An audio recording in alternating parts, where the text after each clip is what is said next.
За сайн байцгаана уу? Би Америкийн нэгдсэн улсад ажилладаг Монгол галзсан нөхчийн өдөр тутмын амьдрал ямар байдгийг харуулах нэг видео хийсэн юм аа.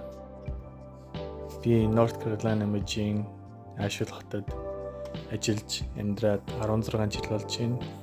Бараг 10 жилийн өмнө галзсан нөхч болсон. Тэгээд өглөө босоод мэдээж сайхан кофе хийж уун. Тэгээд кофегаа аяндаа хийгээд ажил руу аваад явна. Тэгээд кофеныгаа машиныг сэрүүлж байна.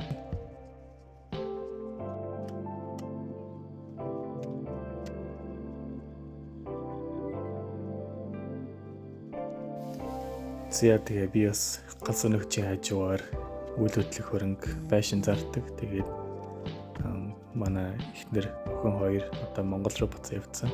Тэнд сар болно. Тэгэхээр тэр хугацаанд нь би бас илүү цагаар хэсэг ажиллая гэж бодоод одоо 3 өдөр ажиллахаар явж байна. 7-2 цагаар.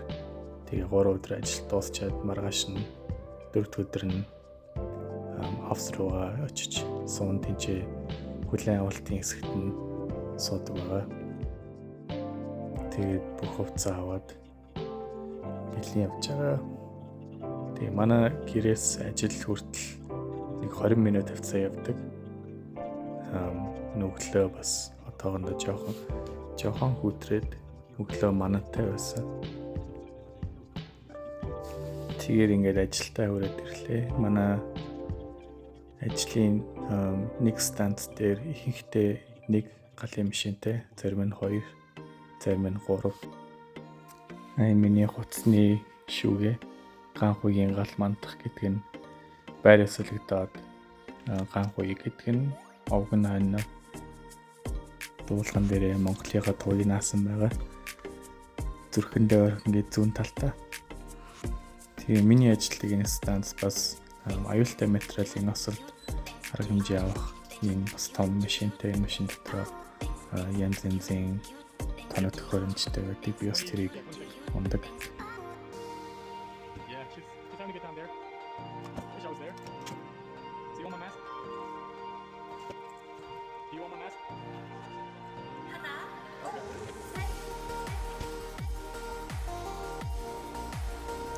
Тэгээ өглөө болгоно. Ажилдаа ирээд машинаа шалгадаг. Эхлээд суудлаа төхрүүлнэ, толио төхрүүлнэ. Манай машин ч ундаг 3 өөр хүмүүс, 3 ээлжний хүмүүс байгаа. Тэгээ бүгдээрээ өөрөөр өндөртэй, чинтэй, өөрөөр байдлаар машин авах дуртай, өрүүлэг хөдөлгдөг, суудлаа хөдөлгдөг, толио хөдөлгдөг. Тэгээ бүх зүйлийг бас өөртөө өглөө болгон төхрүүлдэг. Тэгээд дараа нь одоо энэ гэрлээ бүх гэрлэлнүүдээ шалгаж байна. Энэ тэгээд эрэг төхөн өвдөрсөн байсан. Гэхдээ эрэг төхөө өвч болно. Гэхдээ буцахгүй өөрөө гараараа заавал буцаах шаардлагатай болсон байсан. Тэгээд жоохон хөдөлчихсэн ч гэсэн ажиллагаан зүгээр. Тэгээд одоо галын машины нуцаасаа шалгаж байна.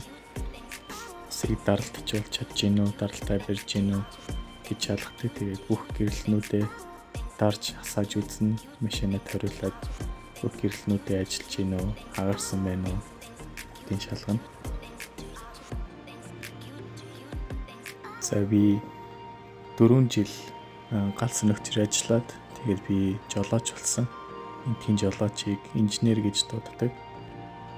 Ягаад гэвэл дээр үед галзсан нөхчнөр галын ус шахдаг хөдөлгүүртэй машин бол байхгүй. Тэгээд хөдөлгүүрээ тэрэн дээр очиж явдаг байсан. Тэгээд тэрийг нь ажилуулдаг хүнийг инженер гэж дууддаг байсан. Тэгээд одоо хүртэл энэ ус шахдаг галын машинуудыг инжин гэж дууддаг.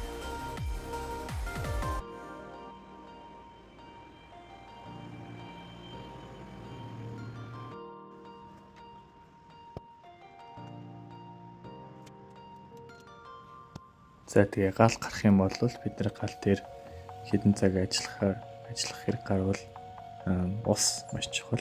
Усаа шалгаж энэ дүүрэн байна уу? Тэгээ дээрэс нь мөс хийдэг. Тэгж усаа хүйтэн болгоод тэгээ галд халууцж байгаа галынхаа хуцыг өмссөн хүмүүс гал дотор ороод айгүй халуусдаг, хөлөрдөг. Тэгээд гарч ирэхэд нь устай бэлэн байх шаардлагатай байдаг.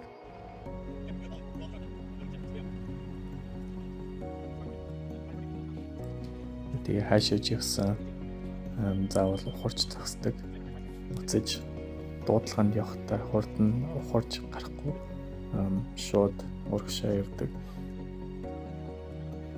Бид нэр сая өөр нэг станц руу явж нэг гал сонирхчийнхаа орхисон байсан юмыг авсан. Тэгээ одоо энэ хотын төвөөр явж гин манай станцын тэнд дэлгүүр байхгүй. Энэ жоохон ядуу хэсэгт нь ажилладаг. Тэгээд өөр станцын хариуцдаг хэсэгт очиж дэлгүүр орж байгаа. Одоо энэ ч бас тэр хэсгийг хариуцдаг манай нөгөө галын машин хүнсээ цуглуулсан явж гин. Тэгээд бид нэр дэлгүүр ороод өдрийн хоол, оройн хоол бүгдийг цуглуулна. Заримдаа бүгдээрээ хамт хоол тийм. Одоо энэ ч хотын механик ороод нөгөө эргэх тохоо янзсуулъя гэсэн чи хаалттай байсан. Тэгээд одоо буцаад станц руугаа явж байна. Яг явчихсан чинь хажууд явчихсан хүмүүс биднийг даллаад тэгээд юу хэрэгтэй юм бол гэд бодоод ухраа байжсэн. Тэгсэн чинь нэг хүн нь тэр хойно явж байгаа залуу хотолоос ирсэн. Тэгээд бид бас түргэн тусламж үзүүлсэн. Энэ ч бас дараагийн дуудлаганда 2 дахь дуудлаганда явж гин үл 11 цагт хүн эмийн хордлогонд орсон гээд тэгээд би галсан нөгчүүдээ булгачаад өөрөө машина байрлуулж тавьж байгаа. Тэгсэн чинь хараад байсан чинь нөгөө ганц ордог замыг нь байшин руу ордог замыг нь таглаад тавьсан байснаа мэдсэн. Тэгээд дахиж машинаа хөдөлгөж түргэнд зам тавьчихсан. Ер нь бол жолоочнууд жолоодох тэгээд хэрэгцээтэй газар нь авчиж өгөх тэгээд түргэнийг хаашаа явахыг хэлж өгдөг. Тэгээд тэднэрт бас тусалдаг. Тэрнээс биш өвчтний асрах тусламж үзүүлэх нэг тийм зүйлүүдийг хийдэггүй. Гэхдээ хийх үедээ хийн ихэнхдээ 2 галсан нөгч хойно байдаг. Тэгээд дарагтайгаа нийлээ 3 жолоочийн хэрэггүй байдаг. Бид бол өдөр болгон машина угаадаггүй. Нартай өдөр, бараагүй өдөр. Тэгээд машин их муухай болсон байвал тоостой дортогтой бохир болсон байвал угаадаг. Тэгээд жолооч нар нь усныхаа гуурсыг аваад машинаа зайлдаг. Тэгээд галсан өгч нар тарга нь угааж дуусныхаа дараа бас савгийн зайлж байрладаг.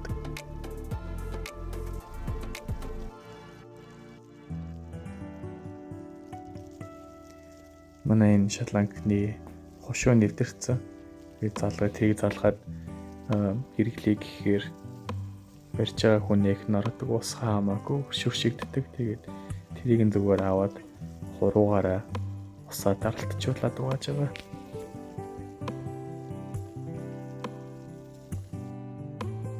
Бид өдөртөө нэг удаа тасгал хийдэг ажил дээр байхдаа манай хэд энэ жимийг харанхуй ойлгох туртай. Тэгээд харанхуйд тасглаа хийж байна. За тэгээд ихэнд ирсэн галын компанийн дарга нь энэ бүх байгууллагууд галын тохиоллын системтэй утаа мэдрэгчнүүдтэй зарим нь гал дулаан мэдрэгчтэй тэгээд аль нэг нь утаа юм уу халуун мэдэрсэн тохиолдолд эсвэл заримдаа алдаатай байдаг. Тэгээд галын систем нь ажилдаг тохиолдол дуурдаг. Тэгээд бид нэрийг автоматар бас явуулдаг, диспатч хийдэг. Бид тэр 4 том машин тэгээд нэг жижиг том даргын машин явуулдаг.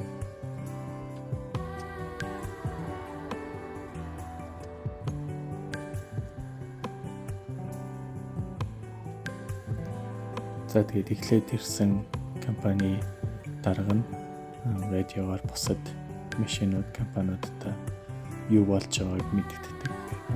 Байшингийн хэмжээ, утаа байна уу, гал байна уу, юу болж ийн бүгдийг мэддэг.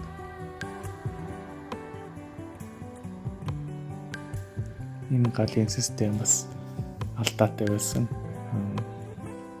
Ормог дуудлага ирсэн гэсэн. Энд бүх байгууллагууд галын тохиолын системтэй, утаа мэдрэгчтэй, гал мэдрэгчтэй. Тэгээд утаа мэдрэгч нь гэхдээ мэдээж чихэн тохиолдлууд байна. Тэгээд ямар нэгэн үед бас чихэн галын тохиолдол ирсэн үед бид нар бүгдээрээ бэлэн байх хэрэгтэй. Тэгээд бид нар бүгдээрээ заавал бүх компаниудаа явуулна. Бүх ч яг 4 компани явах хэвээр. Тэгээд нэг том дарагтайгаа бүх галын тохиолдолд явна. Хизээч үнэн эсвэл дуудлаа байхыг бид нар мэдэхгүй. Аюул хизээч ирж магадгүй гэдэг. Энэ том байр ядуу хүмүүсийн орон байр, улсаас бас хямдралтай айгүй хямдхан үнээр ядуу хүмүүст зориулж энэ байрыг гаргасан.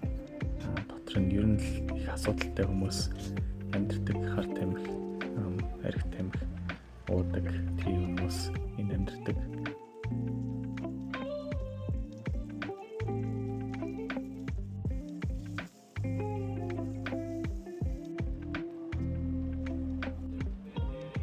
Америкт ер нь галынхан бас түргэн шиг явдаг. Бид нэр бүгдээрээ сургуульд сурсан, анхан тусламж үзүүлэх чадвартай. Тэгээд бид нар бүх түргэний дуудлаганд явдаг. Тэгээд анхан тусламж үзүүлдэг. Тэгээд бидний гол зорилго нь өвчтнийг амьд байлгах. Тэрнээс өвчтнийг болвол эмнэлэг рүү авчиж өгч чадахгүй галын машинда цээж нь өвдөж байгаа хүмүүс зарим нь зүрхний шигдэлд орох магадaltaй байдаг. Тэгээд бид нар төрүүлж чад ер нь дандаа түргнээс өмнө бид нар очдог. Тэгээд очиад зүрхний шигдээс болж байгааг нь эмийн өгнө. Тэгээд түргэнийг эртэл амьд байлгах зорилготой. За энэ бас хүмүүс түр ухаан алдалтанд ордог. Эсвэл ухаангүй байгаа хүмүүс бид нар бас очин түргэнтэй хамт энэ удаа түргэний машин бидний урд явж ирсэн. Яагаад бид нар түргэнээс өмнө очдөг вэ гэхээр биднэрт манай галын машинууд айгүй олон түргэнэнд цөөхөн гэсэн мөртлөө хариуцдаг хэсэг нь айгүй том байдаг.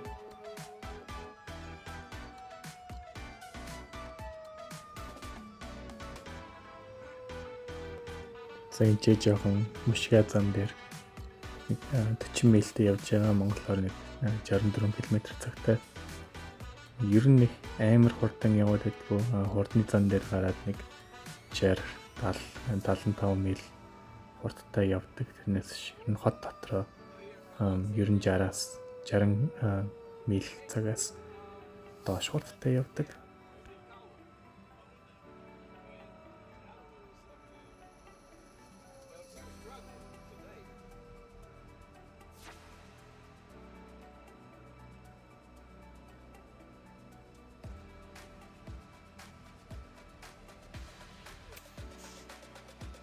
Оройн хоолоо идэх цаг болсон. Бид нар өөрсдөө хоолоо авч иддэг. Хоол хүнсээ өөрийнхөө мөнгөөр цуглуулдаг. Зарим хүмүүс гал командаас нь улсаас хоол авч идэх гэж боддtiin байлээ. Тийм бол байхгүй. За тэгээ өдөртөө ер нь орой болсны дараа нэг явж төлш авдаг. Нэг ээлжиндээ нэг удаа төлш авна. Тэгээ ерөнхийдөө бол дандаа л дүүрэн явуулж идэг. 75%-аас доош ерөөсөө байлгадаггүй. Тэгээд энэ чинь бид нар өөрсдөө мөнгө картаараа төлөөд өөрсдөө шууд төлшөө шахацдаг. Тийм бензин колонкод ажилладаг хүмүүс байдаггүй. Өөрсдөө гэж хэлсэн бид нар өөрсдийнхөө мөнгөөр төлдөггүй. Зүгээр энэ юуны машин болгон дээр юм бензин авдаг карт байдаг. Тэрүүгээрээ төлдөг.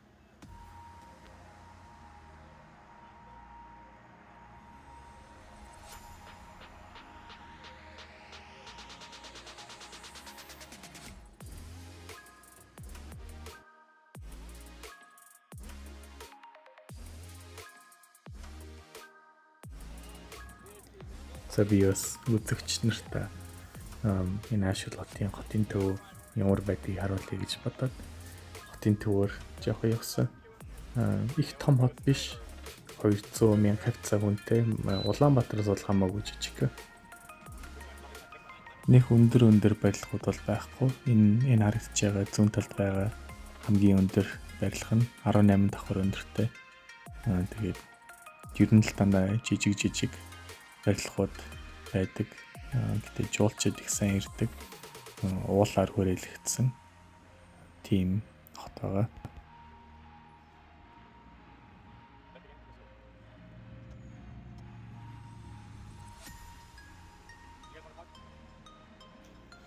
Бид нар 24 цагаар ажилладаг.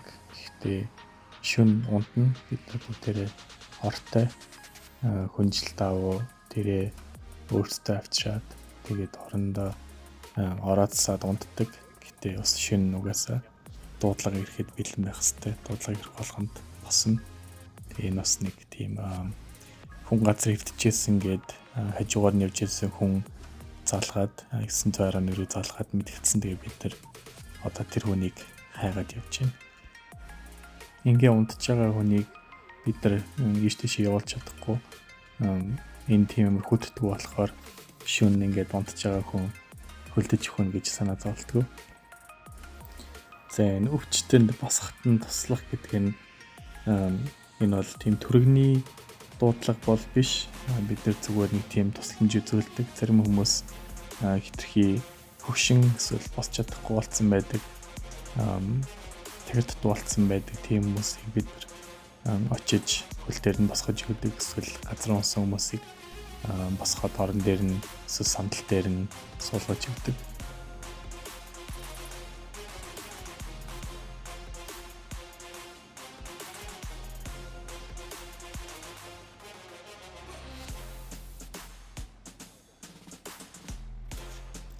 За тэгээд энэ шөнө бид нэр ер нь баг унтаагүй 2 гэж буцаж баг 3 гэж буцаж очиад тэгээд өглөө дахиад 5:50-аас дуудлага ирсэн.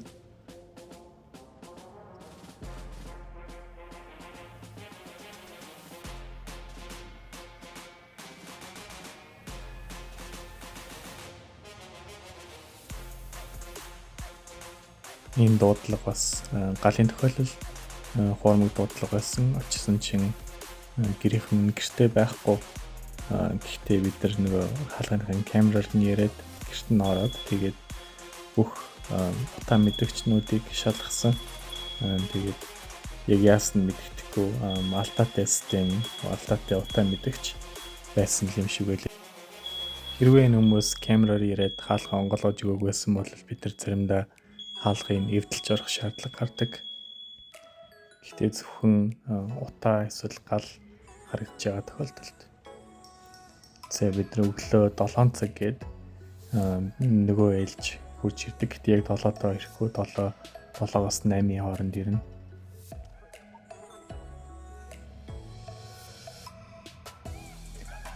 Энэ хүн яг эмнэлгийн урт талд гадаа хөвтөжсэн. Тэгээд хэдий яг эмнэлгийн урд байж исэн ч гэсэн заавал төрөгний машин дууддаг. Тэгээд төрөгний машин ирээд авч яваад эмнэлэг рүү оруулж өгсөн. Энд ч бас нэг эмчин гарч ирж юу болж байгааг шалгасан.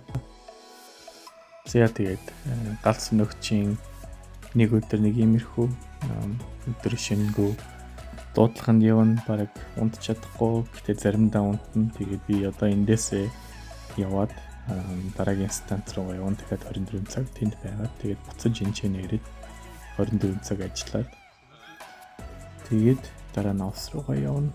Тэгчээд 4 өдрийнх нь өдөр тийшээ гэртээ харна. Одоо энэ ч тэгээд дараагийнхаа станц руу явж гин. Хэрвээ та бүхэнд миний видео таалагдсан бол би дараагийн өдрүүдэд өдөр болгон ямар байдгаа бичээд тавьж үзүүлэх болно. Тэгээд зөвхөн галс нөхчийн амьдрал биш, бас Америкт энэ Ашвил хотод хүний амьдрал ямар байдаг талаар илүү их бас харуулахыг хичээнэ.